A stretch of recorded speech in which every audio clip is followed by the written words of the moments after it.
Bonjour à toutes et à tous, je suis Ludwine et vous écoutez le podcast Human Coders.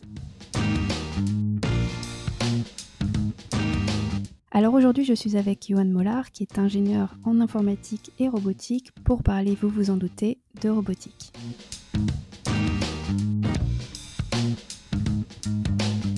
Dans cet épisode on est parti du commencement, à savoir qu'est-ce qu'un robot.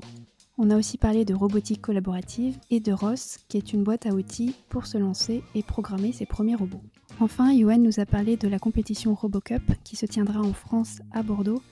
Alors peut-être que le nom ne vous dit rien, mais vous avez peut-être vu des images de robots jouant au football. Eh bien, c'est l'un des nombreux challenges qui se disputent lors de cette compétition. Très bonne écoute. Alors, première question, est-ce que tu pourrais te présenter s'il te plaît ? Oui, alors je suis ingénieur en informatique consultant, je m'intéresse à l'art numérique et à l'IoT, et je travaille notamment avec des robots, et je suis ingénieur de recherche à Bordeaux ENP, un groupement d'écoles d'ingénieurs à Bordeaux, pour lequel je fais de la conception, de la maintenance de cellules robotiques, la préparation du parc robotique pour les TP d'enseignement, et de l'enseignement robotique de l'enseignement supérieur. Super, et du coup ça tombe bien puisqu'on va parler de robots. Alors, je connais pas du tout le sujet. Pour moi, un robot, ça a une tête, des jambes, des bras. Alors, est-ce que tu peux me dire vraiment qu'est-ce qu'un robot ? Alors, un robot, de manière générale, pour qu'on parte sur la même définition, c'est une machine qui a un ensemble de capteurs, un ensemble d'actionneurs et des programmes. Les capteurs, ils sont là pour percevoir l'environnement, c'est les entrées du système. Donc, c'est par exemple des caméras, c'est des lidars qui donnent, ce sont des radars qui donnent au robot une notion de profondeur. Ça permet d'avoir des caméras RGBD, par exemple. Des actionneurs, eux, ils vont agir sur l'environnement, c'est eux qui vont modifier l'état de l'environnement. Donc un actionneur, c'est par exemple un moteur, tout simplement, un vérin, même de la lumière ou du son, ça permet de modifier l'état de l'environnement. Et puis pour faire le lien entre les capteurs et les actionneurs, on a des programmes informatiques tels qu'on les connaît, classiques, qu'on peut classer en fait en plusieurs niveaux. C'est pas un programme unique sur une machine, généralement il y a plusieurs niveaux. Il y a des programmes bas niveau qui vont être niveau microcontrôleur, par exemple pour les asservissements. Et puis, on a des programmes plus haut niveau qui vont décrire le cycle, le comportement du robot. Et donc, quand on associe ces trois éléments, capteur, actionneur, programme, on peut considérer qu'on a un robot. Ce qui permet, avec ces définitions, en fait, d'inclure dans la liste des robots des machines qu'on a dans notre quotidien, comme une machine à laver ou un avion, qu'on soupçonnait peut-être pas forcément d'être des robots d'ailleurs. D'accord, oui, parce que c'est vrai que dans l'imaginaire, quand tu me dis robot, naïvement, je pense à, des petits robots qu'on peut voir dans des films ou dans des séries, avec vraiment, une tête, des bras et des jambes. Oui, alors au niveau de la forme, ça dépend un peu de l'application ou du besoin. C'est le besoin qui va guider la forme de la machine. Déjà, ce qu'il faut considérer, c'est qu'on a plusieurs domaines applicatifs. Dans l'industrie, on va avoir des bras robotisés, beaucoup de bras robotisés qui font des tâches notamment de ce qu'on appelle le pick and place, donc ils vont prendre un objet à un endroit, le déplacer, le mettre à un autre endroit pour faire du conditionnement ou de l'emballage. On a des robots terrestres, des robots de maintenance par exemple dans la logistique, ou même je pense au robot Colossus qui a été utilisé l'année dernière pour participer à l'extinction du feu de Notre-Dame. Mmh. On a des robots aériens, on a des drones qui permettent de faire de l'inspection, même des choix artistiques. On a des robots sociaux qui sont eux plus ludiques. Le robot Nao, par exemple, c'est une machine ouais, assez populaire qui permet de faire pas mal d'interactions sociales. Le robot est humanoïde, on lui parle, il nous répond, etc. C'est plus pour le divertissement. Et on a des robots domestiques qui sont peut-être plus du domaine de la recherche pour l'instant, mais l'idée du robot domestique, du robot de service, c'est qu'il nous aide à la maison, pour les personnes âgées, par exemple, dans les tâches ménagères, sortir les poubelles, aller chercher, ranger la maison et faire ce genre de choses. Et donc, sur ces différents domaines applicatifs, évidemment, la forme de la machine va complètement changer. Plus il y a du social dans la boucle et plus on va avoir tendance à privilégier le robot humanoïde, comme tu disais, avec la tête et les jambes, parce que, en tant qu'humain, on apprécie en fait cette forme humanoïde, sachant qu'il y a quelque chose aussi qui s'appelle la vallée de l'étrange. La vallée de l'étrange en robotique, c'est assez rigolo. C'est un graphe qui représente en abscisse la ressemblance avec l'humain et en ordonnée la sympathie que nous inspire cette machine qui ressemble plus ou moins à un humain. Et donc on s'aperçoit qu'à 0% de ressemblance avec un humain, bon, la machine ne nous inspire pas vraiment de sympathie, on commence à 0. On augmente tout doucement, donc par exemple une peluche qui commence à ressembler à quelque chose de presque humain. elle nous inspire un peu de sympathie, et puis on augmente, et puis on arrive à un pic de sympathie. Et puis juste après, si on augmente encore plus la ressemblance, là on tombe dans une vallée justement, c'est pour ça que ça s'appelle la vallée de l'étrange. On tombe dans une vallée où ça descend complètement et où finalement la machine nous fait peur. Elle ressemble tellement à un humain qu'on est dans un stade où elle nous fait peur. Quand on rentre sur des machines, par exemple, on met de la peau artificielle dessus, ça paraît pas naturel pour nous, êtres humains, ça nous paraît bizarre, c'est très ressemblant, mais en même temps, on s'aperçoit que c'est une machine, et là, on rentre dans le stade de la peur. Donc sur les machines humanoïdes, on a cette vallée de l'étrange qui fait un pic à un moment, qui augmente tout doucement, plus la machine ressemble à un humain, et puis à un moment, ça fait un trou. Donc on évite ce trou. Ouais, c'est super intéressant et pendant que tu expliquais et que tu donnais les exemples, je me disais que ouais, effectivement, si j'étais face à un robot qui me ressemblait énormément, ça m'inspirait vraiment pas confiance, en fait. Ça serait vraiment troublant. Oui, c'est ça. Alors, on le voit beaucoup. Il y a des chercheurs qui font beaucoup ça en Asie, puisqu'en Asie, on a la culture du robot beaucoup plus que chez nous en Europe. Et en Asie, les chercheurs aiment beaucoup être quasiment dans cette vallée de l'étrange où on a des machines qui sont très, très ressemblantes avec l'être humain. Nous, on est plus pragmatique en Europe. On va plus vers l'utilité de la machine. Le besoin premier, finalement, aller faire du conditionnement en usine ou des robots sociaux. On est moins sur cette recherche de la ressemblance humaine quand même.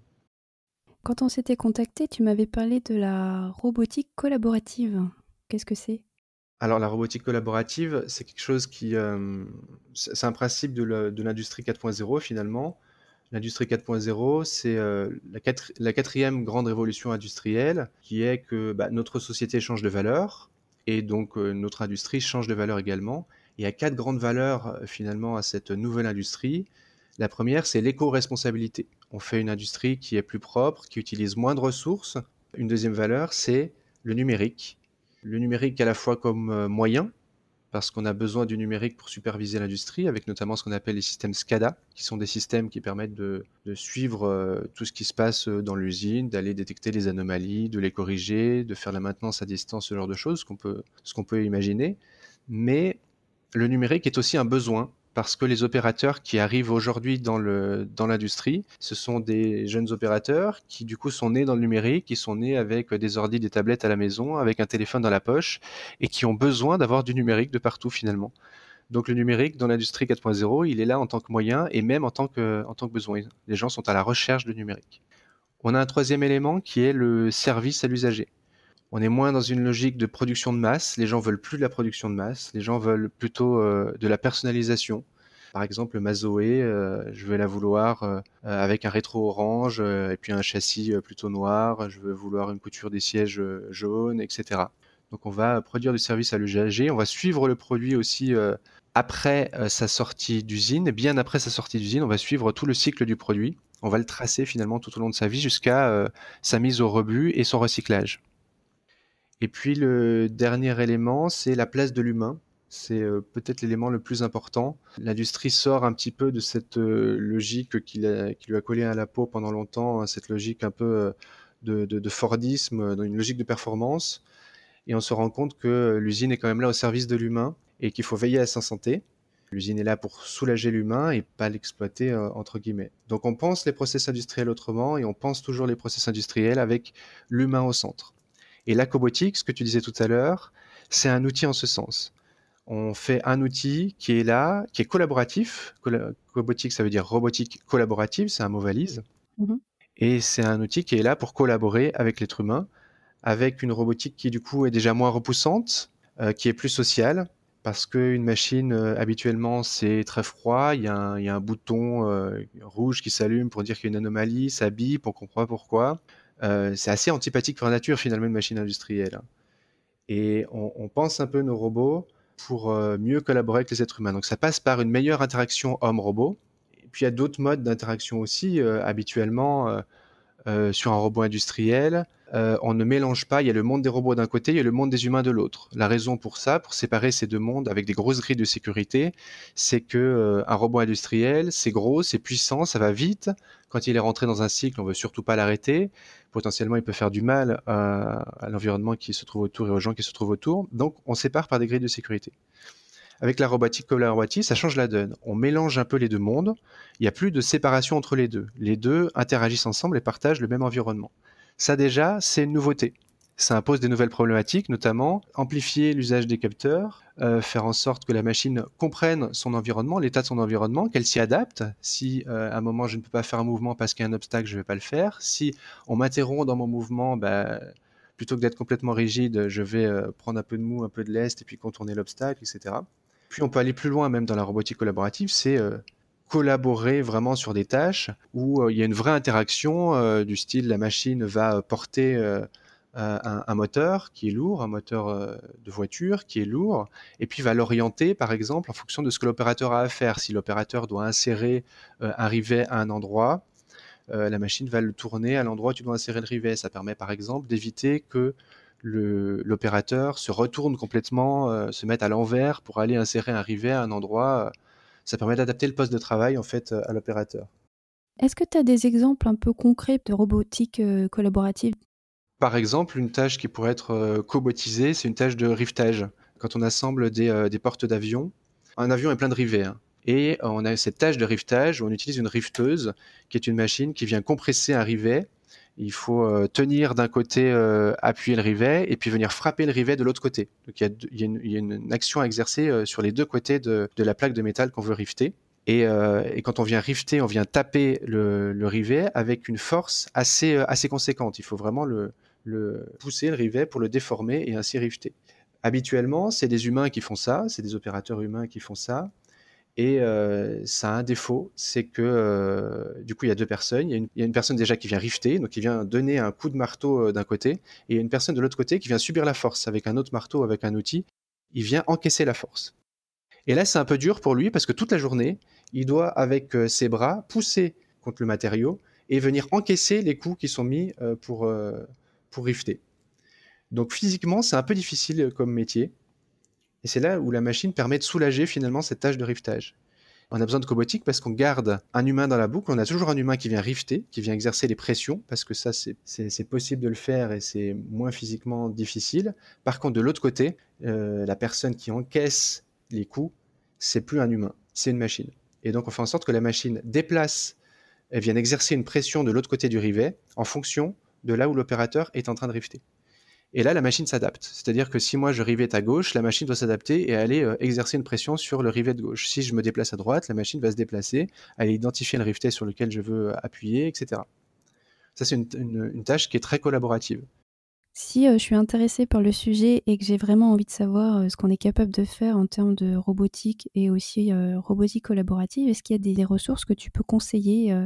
Déjà sur l'état de l'art, c'est-à-dire là où on en est, la robotique collaborative, c'est quelque chose qui est quand même très nouveau. Habituellement, la robotique industrielle, c'est des machines qui sont du milieu de la machine-outil, qui est un domaine très vieux, hein, qui est apparu à la fin de la Seconde Guerre mondiale, où on a eu besoin très rapidement de produire rapidement, et on s'est aidé de la machine en ce sens, mais ce n'étaient pas des machines qui étaient spécialement informatisées. Là, on a une particularité, c'est qu'avec l'industrie 4.0, on a nos machines qui s'informatisent, ce qui n'était pas vraiment le cas avant. Donc on a la composante informatique qui rentre en jeu, et où, du coup, pour nous, développeurs, on a pas mal de travail. Après, là où on en est, la cobotique, c'est quelque chose qui est en développement. On n'a plus ça dans les cartons des labos de recherche ou des labos de R&D des entreprises industrielles, mais on commence à avoir un état de l'art, des tests qui se font avec des vraies lignes de production qui utilisent des robots, notamment des robots humanoïdes, mais pas que. Ça peut être simplement des bras robotiques qui sont au contact des humains et du coup cobotiques. Mmh. Et donc on y travaille. Et on a depuis plusieurs années des différents outils qui apparaissent et qui disparaissent. Et là, on est en train de converger vers un outil notamment qui s'appelle ROS, qui veut dire Robotic Operating System, système d'exploitation robotique, qui n'est pas à proprement dit un système d'exploitation au sens où on l'entend comme un Linux ou un Windows, mais qui est plutôt un middleware qui est fait pour concevoir des cellules robotiques. Et on va retrouver à l'intérieur, c'est une boîte à outils, où on retrouve à l'intérieur plein d'outils, de services pour créer des robots. On va retrouver des algorithmes d'évitement d'obstacles, par exemple. On va retrouver des algorithmes qui font de la fusion de données. Quand on a des capteurs qui disent des choses contradictoires, par exemple un GPS qui contredit l'odométrie. L'odométrie, c'est la mesure de déplacement du robot. On va avoir des algos de machine learning à l'intérieur de cet outil. on a des algos de langage naturel, etc. Donc c'est vraiment un outil qui fournit du service pour une conception robotique. D'accord. Donc finalement, si moi j'ai envie de me lancer demain, Oui, je conseillerais moi cet outil parce qu'il est adapté, il est documenté au sens où nous, informaticiens, on l'entend, ce qui n'est pas toujours le cas de la robotique industrielle où ça a été conçu pour une industrie et pas vraiment pour être partagé avec une philosophie open source. ROS est un outil open source et c'est peut-être un des premiers à percer avec cette philosophie open source d'ailleurs, avec beaucoup de ressources de tutos pour créer soi-même ses propres robots, en physique ou en simulation. On fait beaucoup de simulations en robotique parce qu'on n'a pas toujours le matériel à sa disposition et dès qu'on veut rajouter du matériel, ça peut coûter cher. Et on a plein d'outils pour créer des programmes robotiques. Dans le framework, on crée les langages par défaut, c'est du Python et du C++. Après, chaque langage étant une religion pour les développeurs, il y a plein d'autres langages en fait qui deviennent compatibles avec ROS. Il y en a un qui est en train de percer, c'est le Rust. Et voilà, en soi, c'est un outil qui est fait pour concevoir des systèmes qui sont hautement concurrents, c'est-à-dire qu'on va avoir plein de process qui vont communiquer les uns avec les autres en parallèle. On va avoir par exemple un process qui fait du contrôle moteur, qui s'occupe de contrôler le moteur, de faire son asservissement, de vérifier qu'il suit bien la bonne trajectoire et de corriger le cas échéant. On va avoir un process qui va s'occuper de faire de la sûreté, c'est-à-dire de s'arrêter s'il y a un obstacle devant, éventuellement de s'arrêter si jamais il y a un contact, etc. On va avoir un process qui va faire du comportement, qui va décrire le cycle du robot, ce qu'il doit faire. On peut avoir un process qui fait de la vérification visuelle, plus de la vision. À partir des caméras, je traite l'image des caméras et puis j'en déduis où sont placés les objets dans l'espace, par exemple. On peut avoir un process qui fait de l'asservissement. On a plein de process en fait qui ont un rôle chacun et qui communiquent ensemble, qui s'échangent des messages. Donc on a un système, le système robotique généralement est hautement concurrent. Et du coup, ROS, c'est une ressource que je conseille pour commencer en fait à mettre le nez dans la partie logicielle de la robotique. il y a un thème qu'on n'a pas encore abordé, c'est plutôt les questions d'infosec. Ouais, alors on est en train d'informatiser, je le disais tout à l'heure, on est en train d'informatiser l'industrie 4.0. Ça pose de vrais problèmes d'infosec qui, de plus, comme peut-être un peu de partout dans la sécurité informatique, est assez négligé. Alors, on distingue en matière de sécurité robotique, en fait, on distingue la sûreté de la sécurité. La sûreté, c'est la machine qui ne doit pas endommager son environnement. Donc, typiquement, la machine ne doit pas faire du mal aux opérateurs qui se trouvent aux alentours. Donc ça, on sait faire, c'est pas trop un souci. On met des capteurs, on a des arrêts d'urgence, on a des détecteurs, on a des radars qui font barrière, etc. On sait arrêter la machine au moment opportun, on sait contrôler aussi la force de nos moteurs en cas de, en cas de pression, etc. Il n'y a pas trop de problèmes. Et puis il y a la sécurité, qui est la sécurité au sens où on l'entend en tant qu'informaticien, l'infosec classique, où on empêche l'environnement d'endommager l'état de la machine. Et notamment, on essaye d'empêcher des pirates ou des utilisateurs malveillants de venir modifier le logiciel du système et modifier l'état de la machine. Et par exemple, des problèmes d'infosec, il y en a eu déjà il y a une dizaine d'années avec Stuxnet aux USA, qui visait des centrales iraniennes et qui ont piraté les automates programmables industriels pour accélérer les moteurs de la centrifugeuse de la machine et ainsi du coup saboter le système de production iranien. Donc c'est des vrais problèmes qui sont malheureusement encore un peu négligés, mais je crois qu'on y travaille. Et plus la part du logiciel grandit dans ces machines, et plus évidemment il faut accorder une part importante des ressources à l'infosec. J'avais une autre question, c'est sur le fait de débuter. Donc, il y a cette boîte à outils ROS, je le prononce bien? Ouais, Russ. Ok. On mettra de toute façon les liens et les ressources hein, dans l'article qui encadre le podcast. Est-ce qu'il y a des choses que tu peux conseiller si on débute, hein, des programmes ou des choses simples en fait à faire? Ça dépend si on démarre avec du matériel ou sans matériel. Si on commence sans matériel, on va pouvoir tout faire en simulation. Il y a un outil qui s'appelle vConstruct, qu'on mettra aussi en lien, et qui est une boîte à outils entièrement simulée, basée sur ROS, qui permet de créer des environnements robotiques complètement en simulation. Il n'y a rien à installer en plus, tout est dans le navigateur. On simule les environnements robotiques, on peut simuler par exemple un rover martien, Mhm. Et puis, on va créer son programme qui va permettre de le rendre autonome, de faire de la navigation autonome. La machine va devoir s'adapter au sol, va devoir naviguer, va devoir aller effectuer des tâches. Et Deconstruct, c'est un outil qui est bien pour pouvoir débuter en simulation. Après, si on a envie de mettre un peu les mains dans le cambouis et d'acheter du matériel, il y a beaucoup de robots éducatifs qui existent pour commencer à toucher des choses qui sont très concrètes. On a le robot Poppy, par exemple, qui est un robot open source qui existe en version bras, petit bras à quelques centaines d'euros. Et puis en version humanoïde, alors là c'est un peu plus cher, on va être à quelques milliers d'euros.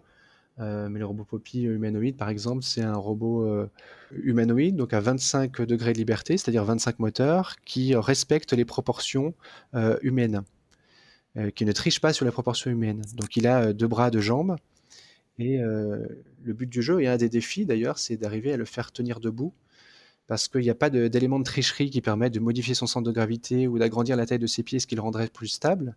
Ce qui fait qu'au niveau de l'algo qui permet de stabiliser ce robot et de faire en sorte qu'il tienne debout déjà tout seul, et en plus quand on le déstabilise, on le pousse à droite à gauche, ou quand le sol lui-même est pas très droit et fait bouger le robot à gauche à droite, il y a un algo ici qui doit gérer la stabilité du robot et qui est un peu tricky à élaborer.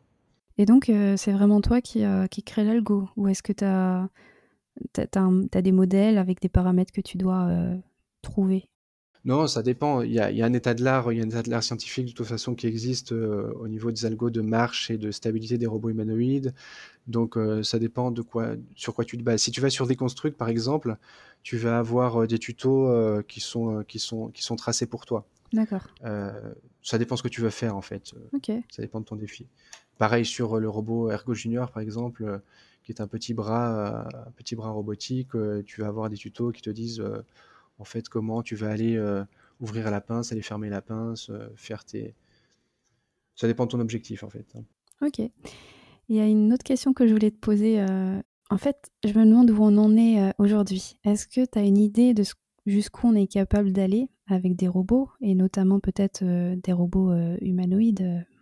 Est-ce qu'on a atteint certaines limites? Est-ce qu'il y a des choses sur lesquelles on bute au niveau de la recherche aujourd'hui? Est-ce que tu as une idée?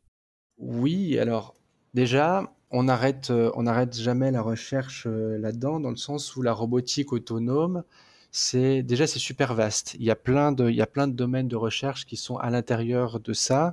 On va avoir à l'intérieur, j'en parlais tout à l'heure, la dimension homme-robot, c'est-à-dire comment on fait pour communiquer efficacement avec une machine. On va avoir la dimension robotique autonome. On a beaucoup d'algos qui vont devoir naviguer de manière autonome, qui vont devoir effectuer des tâches de manière autonome, repérer des objets, arriver à déjà identifier leur sémantique. Qu'est-ce que c'est si j'ai une poignée de porte à ma disposition? Je vais devoir repérer que c'est une poignée de porte. À quoi ça sert une poignée de porte? Visiblement, ça sert à ouvrir une porte, à donner accès à quelque chose d'autre. Donc il y a une sémantique que la machine doit apprendre. Pour ça, le machine learning est une pierre importante de l'édifice. Il y a de la recherche aussi en matière de contrôle moteur. Il y a des tâches qui sont compliquées. Par exemple, si je dois scier un objet, en fonction de la résistance du matériau, je vais peut-être m'apercevoir, moi quand je scie en tant qu'humain, je vais m'apercevoir que tiens, je change de dureté, la scie réagit pas de la même manière, du coup je suis probablement en train de changer de matériau, et c'est peut-être normal ou anormal. Et là, c'est le moteur en fait qui perçoit les vibrations, qui perçoit la réaction normale ou anormale au niveau du mouvement, de la résistance, de la vitesse et de la force. Et il y a des algos qui sont spécialisés dans l'asservissement et qui vont là devoir s'adapter. Donc il y a plein de domaines comme ça qui sont encore des domaines de recherche. Si on parle de la robotique industrielle, ces domaines-là n'ont pas encore vraiment percé. C'est que des tests qui sont faits. On n'a pas encore vraiment de vraies productions qui utilisent de la cobotique ou des robots très informatisés, autres que des machines qui font du déplacement ou du conditionnement. Et du coup, bon, tu l'as mentionné plusieurs fois. Est-ce que si on se lance dans la robotique, là, pour s'amuser, est-ce qu'on a besoin d'avoir des connaissances importantes en machine learning? Non, pas du tout, parce que la machine learning, c'est une des pierres de l'édifice, Mais il y a plein d'autres choses. La machine learning va beaucoup s'appliquer notamment quand on va faire de la vision, c'est-à-dire analyser l'image de caméra, aller repérer des objets, soit pour repérer des défauts, soit pour identifier la sémantique des objets, identifier ce que c'est une poignée de porte, comme je disais tout à l'heure par exemple. Mais il y a plein d'autres choses en fait où il y a du travail finalement où on n'a pas besoin de machine learning. Aller faire du contrôle moteur et arriver à trouver un algorithme, par exemple qui scie ce que je disais tout à l'heure. Ça, on ne va pas forcément utiliser du machine learning pour ça, mais il y a quand même du défi. Ou trouver des machines qui font de l'évitement d'obstacles à partir d'un ensemble de points qui représentent les obstacles, qui représentent les points de passage sur lesquels la machine doit passer. Il y a des algos qui ne sont pas forcément basés sur du machine learning. Et est-ce qu'aujourd'hui, est-ce qu'un robot est capable d'analyser des émotions ou des réactions humaines? Est-ce que tu sais? Oui, il y a des choses qui sont faites en ce sens, où on va aller repérer les différentes formes du visage et les petites caractéristiques que nous, on transmet quand on est plutôt joyeux, plutôt triste. Et il y a des gens qui peuvent faire ça, et ça peut être implémenté sur des robots sociaux. Oui, potentiellement, il y a de la recherche qui se fait là-dessus, ouais. Le dernier sujet que je voulais aborder, c'était la Robocop. Il y avait une édition cette année, mais qui malheureusement va être, je pense, peut-être annulée. Enfin, tu vas nous en parler. Alors, la RoboCup, c'est la compétition mondiale de robotique et d'intelligence artificielle qui a lieu, qui est la plus grande compétition de robotique et qui a lieu une fois par an dans un pays différent chaque année. Et en l'occurrence, là, en 2020, on devait l'avoir, finalement, elle est annulée pour cause de crise sanitaire, mais on devait l'avoir pour la première fois en France depuis 20 ans. Et c'est une grande compétition qui rassemble 5000 chercheurs. L'idée, c'est de faire avancer, progresser la robotique, avancer la recherche, et sur tous ces domaines de contrôle moteur, d'autonomie, de machine learning, etc. Et du coup, ça s'illustre en pratique par plusieurs ligues. Il y a plusieurs ligues. Il y a par exemple la ligue de foot, la ligue robotique domestique, la ligue logistique. Il y a même une ligue junior pour que nos petites têtes blondes aussi s'entraînent à programmer des robots et à leur faire atteindre des objectifs. Et par exemple, la ligue foot, donc on fait vraiment, les roboticiens s'affrontent vraiment à créer des équipes de foot. Et on te demande souvent pourquoi jouer au foot, à quoi ça sert dans la vraie vie des robots qui jouent au foot. En fait, ce qu'il faut bien regarder, c'est la difficulté de faire une machine qui joue au foot. Oui, parce qu'en fait, tu dois aussi identifier donc les joueurs qui sont avec toi, les joueurs adverses. Oui, c'est ça, c'est ça, c'est ça. Il y a une partie d'analyse de l'environnement, il y a une partie de où sont les adversaires, où sont mes coéquipiers, où est la balle. Et en plus de ça, il y a des problématiques qui sont de base déjà présentes dans la robotique, qui est du contrôle moteur. Il faut arriver à mettre un kick dans un ballon, taper au bon endroit, il faut arriver à se positionner au bon endroit par rapport au ballon, il faut marcher sur un terrain qui du coup est un terrain certes synthétique, mais quand même une pelouse, ce qui est quand même beaucoup moins stable que d'avancer ou de rouler sur un sol lisse. Il y a des problématiques de vision, il faut repérer où sont les cages, où sont les lignes. Et l'idée, c'est d'arriver à avancer en fait sur ces différents éléments qui vont utiliser des briques différentes, des briques technologiques complètement différentes. Alors, du coup, est-ce qu'il est trop tard pour encore participer et comment ça se passe? Alors, participer, comment ça se passe? Ça se fait. C'est quand même un peu. La marche est un peu haute quand même pour commencer. Faut bien connaître la RoboCup avant de se dire qu'on va participer. Mais l'idée, c'est que ça marche. Au tout début, on publie un papier scientifique qui indique bah, voici là où on en est. L'idée, c'est que vous avez déjà en fait travaillé sur vos robots et qui indique là où vous en êtes, quelle est votre architecture à la fois matérielle, à la fois logicielle, qu'est-ce qui est nouveau dans votre robot par rapport à l'état de l'art des autres robots, des autres équipes de la compétition. Et votre papier scientifique, il va être jugé par un jury qui va faire la sélection finalement. Donc c'est pas, je peux pas du jour au lendemain en fait m'inscrire comme participant à la RoboCup. Il y a une certaine marche à l'entrée, mais des nouvelles équipes se créent chaque année. Et du coup, bon, j'imagine qu'il y a un caractère très international, des gens qui viennent du monde entier. Est-ce qu'on peut être spectateur? C'est complètement ouvert au public. Il y a tout au long de la RoboCup des événements ou des animations qui sont dédiées au grand public pour vulgariser la robotique, pour faire de la médiation autour de la robotique ou des sciences du numérique en général. Il y a aussi des ateliers pour les juniors. D'ailleurs, la RoboCup Junior est aussi une des ligues, hein, c'est-à-dire qu'il y a vraiment des équipes de juniors qui viennent participer avec leurs profs. Ils ont travaillé tout le long de l'année à concevoir leurs robots. Donc c'est vraiment ouvert à tout public, on peut observer, on peut manipuler un peu aussi parce qu'il y a beaucoup d'ateliers et c'est très ouvert. Est-ce que l'édition donc, de cette année sera reportée en France l'année prochaine? Oui, c'est ça. Donc la RoboCup 2020 aura lieu en 2021 et elle aura lieu en France à Bordeaux. Pour conclure, est-ce qu'il y a un dernier message que tu aimerais faire passer ou des informations que tu aimerais partager? Pour les développeurs, en tout cas, il y a une part importante de la robotique qui s'informatise et qui, du coup, nécessite, un peu comme tous les champs, de toute façon, nécessite des développeurs et beaucoup de ressources informatiques. C'est un domaine que moi j'apprécie beaucoup parce que on sort un peu du logiciel pur et dur, on a une interaction physique avec des machines, on a quelque chose qui devient très concret par rapport à un programme classique où on a des choses qui s'affichent sur un écran. On a une machine qui bouge au final. C'est pour ça d'ailleurs que la robotique est un outil super pour l'éducation aux sciences du numérique.